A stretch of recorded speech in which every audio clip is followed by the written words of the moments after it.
સાબરકાંઠામાં BZ group પર કાર્યવાહી બાદ હવે અન્ય પેઢીઓમાં પણ તાળા વાગેલા છે। કાર્યવાહીને પગલે અન્ય પેઢીના સંચાલકો પણ જાણે કે ગાયબ થયા છે। હિંમતનગર, તલોદ અને મોડાસાની અન્ય પેઢીઓને પણ તાળા લાગ્યા। હિંમતનગરની સહકારી જેલમાં આવેલી ઓફિસને તાળા લાગેલા છે। એઆર ગ્રુપની પેઢીઓ સતત 7મા દિવસે બંધ હાલતમાં છે। અજય અને રાજુ નામના સંચાલકો એઆર ગ્રુપ ચલાવતા હતા। અગાઉ ભૂપેન્દ્ર ઝાલા સાથે રહી બીઝેડ ગ્રુપમાં કામ કરતા હતા। બીઝેડ ગ્રુપમાંથી છૂટા પડી નવી પેઢી ખોલી હતી। એઆર ગ્રુપમાં 250 થી 300 કરોડના રોકાણ હોવાની પણ સંભાવના છે। આજ અંગે વિગત આપશે યશ ઉપાધ્યાય ફોનલાઈન પર જોડાઈ ગયા છે। યશ, હવે સાબરકાંઠામાં બીઝેડ ગ્રુપ પર કાર્યવાહી બાદ અન્ય પેઢીઓમાં પણ તાળા જોવા મળી રહ્યા છે। જે ચોક્કસ વિકાસ જો વાત કરવામાં આવે તો છેલ્લા અઠવાડિયાથી જે બીજા ગ્રુપનો સંચાલક ભૂપેન્દ્ર ઝાલા છે તે ફરાર જોવા મળી રહ્યો છે। ત્યારે આ કરોડનું જે લોકોનું ઇન્વેસ્ટમેન્ટ કે લઈ ફરાર થઈ ચૂક્યું છે। ત્યારે તે સાથે કામ કરતા અન્ય જે કર્મચારીઓ હતા તેઓએ પણ પોતાની અલગ અલગ આવી વિડીયો બનાવી હતી। લોકો સાથે 1ના 3 કરવાની સ્કીમો ચલાવી રહ્યા હતા, આવી પોન્જી સ્કીમો ચાલી રહી હતી।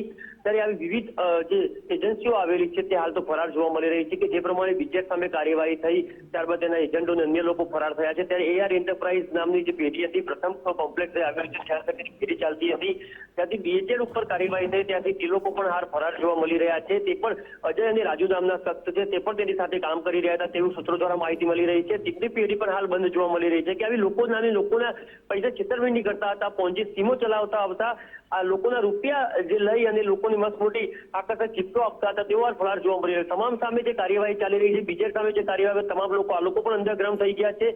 આ લોકો ક્યાં ગયા, લોકોના પૈસા લે તે લોકો પણ આવનાર સમયમાં જો કાર્યવાહી તો નવાઈ નહીં કહેવાય, કારણ કે જે એઆર પેઢી આવેલી છે તેને પણ 200 થી 300 એમાં પણ થયેલું છે તે સૂત્રો દ્વારા માહિતી મળી રહી છે। લોકો પોતાના પૈસા જે માંગી રહ્યા છે પરંતુ તેઓ ભૂગર્ભમાં ઉતરી ચૂક્યા છે। ત્યારે લોકોની માંગ છે તેની સામે પણ કાર્યવાહી થવી જોઈએ કે આવી પોન્જી સ્કીમના નામે લોકોના કરોડો રૂપિયા જઈ રહ્યા છે, લોકોને છેતરવામાં આવી રહ્યા છે અને લોકોને મસ્ત જાહેરાતો કરવામાં આવે છે કે તમે ઇન્વેસ્ટ કરશો તો આ રીતે રોકાણ કરશો તો પૈસા આપવામાં આવશે। તે લોકોને છેતરવાનો જે આ લોકોનો કિમિયો છે, શોર્ટકટમાં પૈસા કમાવાની ટેકનિક છે, તેના ઉપર પર્દાફાશ થયા પછી આ લોકો પણ ભૂગર્ભ પર જોવા મળી રહ્યા છે। જી વિકાસ। બિલકુલ, આભાર તમામ જાણકારી આપવા બદલ। ન્યૂઝરૂમથી ઉમંગ અમારી સાથે જોડાઈ ગયા છે। ઉમંગ, હવે જે બીઝેડ જે ગ્રુપ છે તેના જૂના જે સાથી મિત્રો છે તે પણ હવે કદાચ ભૂગર્ભમાં ઉતરવા લાગ્યા છે, કારણ કે તેમને ખબર પડી ગઈ છે કે હવે તપાસનું રેલો તેમના સુધી પણ પહોંચી શકે છે અને તેમણે પણ આવા કારસ્તાન કર્યા છે। આ ભાર્ગવ કેટલો માફ કરશો, ભૂપેન્દ્ર કેટલો સાતીર છે એનું એક બીજું ઉદાહરણ સામે આવ્યું છે। પહેલા તો એ ભાઈએ પોતાની ભૂપેન્દ્ર ઝાલાના બીઝેડ ગ્રુપના નામે હજારો રૂપિયા, કરોડો રૂપિયાની ઠગાઈ કરી લીધી, 6000 કરોડ રૂપિયાની। અને પછી ભાઈને લાગ્યું કે બસ હવે આપણી કંપનીમાં આટલું જ થઈ શકે છે, એટલે અજય અને રાજુ એના સાથે જે હતા જૂના મિત્રો, એમણે એક નવી સ્કીમ ચાલુ કરી દીધી, ગ્રુપનું નામ આપી દીધું એઆર, અજય અને રાજુ। જેમ પેલા ભાઈ ભૂપેન્દ્ર ઝાલાના શોર્ટ ફોર્મ કરી બીઝેડ કરી નાખ્યું, એમણે અજય અને રાજુનું એઆર કરી નાખ્યું। આ એક સોચી સમજી સાજિશ એટલા માટે હું વિકાસ કહી શકું છું કારણ કે બીઝેડ ગ્રુપ સાથે જ આ બંને પહેલા જોડાયેલા હતા અને ત્યારબાદ તેઓએ બીજી અલગ પેઢી ઊભી કરીને એમાં પણ 300 કરોડ રૂપિયા જેટલું ફંડ આવ્યું હોય તેવી વાત સામે આવી રહી છે। એટલે ક્યાંક ને ક્યાંક આના પણ તાર છે, ભૂપેન્દ્ર સાથે જોડાયેલા જ હોવા જોઈએ અને એના જ કારણે છેલ્લા 7 દિવસથી આ એઆર કંપની જે છે, એઆર ગ્રુપ જે છે, એની જે ઓફિસો આવેલી છે હિંમતનગર ને તલોદની અંદર, એને પણ તાળા વાગી ગયા છે। એટલે એમને પણ શંકા ગઈ કે બીઝેડનું તો ગયું એ ગયું, પરંતુ હવે એઆરનું પણ નથી બચવાનું અને એના જ કારણે તમામ એમના જે ચેરમેન અને એમના જે અજય અને રાજુ જે હતા એમને પણ બીઝેડની જેમ એમની જે કંપનીઓ હતી જ્યાં ઓફિસો આવેલી હતી ત્યાં તાળા મારીને ફરાર થઈ ગયા છે। એટલે હવે તો કોર્પોરેટની જેમ આ ભૂપેન્દ્રે પોતાની સિસ્ટર કંપનીઓ ઉભો કરી દેવાના પણ પ્રયાસો કર્યા હોય તેવી વાત સામે આવી રહી છે અને એ જ કારણ હોઈ શકે કે જૂના સાથીદારો એક નવું આખું સ્કેમ ઊભું કરે, એક આખી નવી કંપની એક નવો જ રીતે ચીલો ચિત્રે અને એ પણ ક્યાંક એના તો તાર છે બીજેડ સાથે જ જોડાયેલા હોય। એટલે ભૂપેન્દ્રએ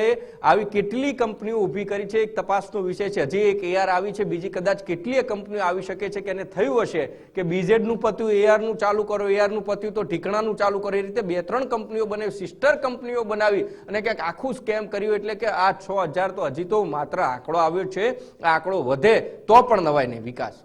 બિલકુલ, આભાર ઉમંગ તમામ જાણકારી આપવા બદલ।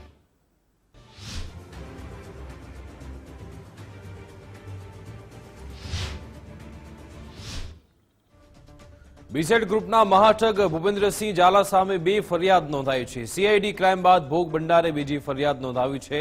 ઉલ્લેખનીય છે કે બીઝેડ ગ્રુપના કૌભાંડને લઈ સીઆઈડીએ તપાસ તેજ કરી છે. સીઆઈડીની 4 ટીમ સાબરકાંઠા અરવલ્લીમાં રોકાણકારોના નિવેદન નોંધી રહી છે. આ તમામ વચ્ચે એજન્ટોની ચિંતા પણ વધી છે. તપાસ વધતા સાબરકાંઠા અરવલ્લીના એજન્ટો ભૂગર્ભમાં ઉતર્યા. તો બીઝેડ ગ્રુપના કૌભાંડ વચ્ચે અન્ય એક કૌભાંડ પણ ખુલ્યું. પાલનપુરના નિર્માણ મલ્ટી સ્ટેટ ગ્રુપે રોકાણ કરાવી કૌભાંડ આચર્યાની વિગતો મળી છે. અલગ અલગ જગ્યાએ ઓફિસ બનાવી છેતરપિંડી આચરી છે. હાલ તો આ મામલો સામે આવતા ઓફિસો પર ખંભાતી તાળા જોવા મળી રહ્યા છે.